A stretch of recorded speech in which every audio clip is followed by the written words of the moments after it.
Maithili express की शानदार प्रस्तुति। गौरव के डंडा से हमरा खूब मारै छ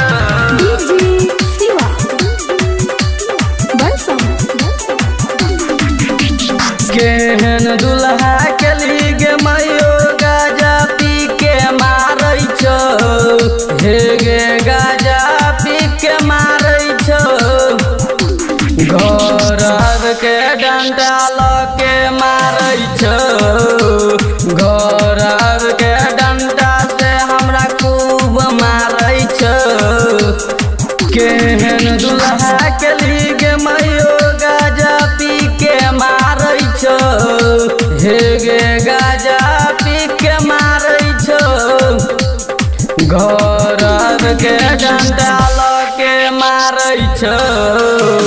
गौरव के डंडा से हमरा खूब मारै छ खूब मारै छ गौरव के डंडा से हमरा खूब मारै छ डीजे शिवा बरसम 4 घंटा रात भर भातार करै छौ गे मैयो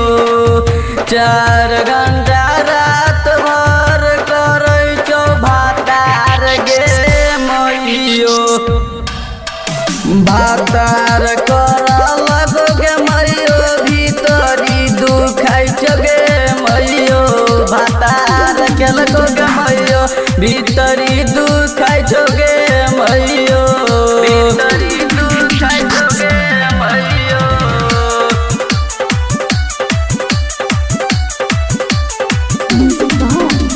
डीजे शिवा बरसम हम दर्द नहीं बुझै छ गे हमारा गे मैयो सब दिन मारै छौ घर आब के गे मैयो घर आब के मारै छौ हमारा गे मैयो दर्द नहीं के बुझै छौ गे मैयो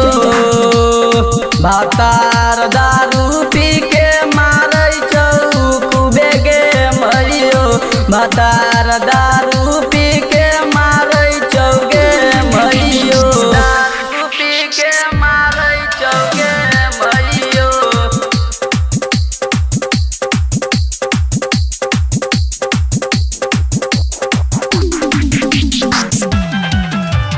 गौरव के डंडा से हमरा खूब मारै छ डीजे शिवा बरसम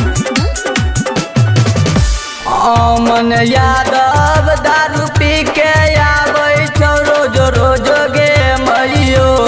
राइटर मुकेश यादव दारू पी के आबै छौ गे मैयो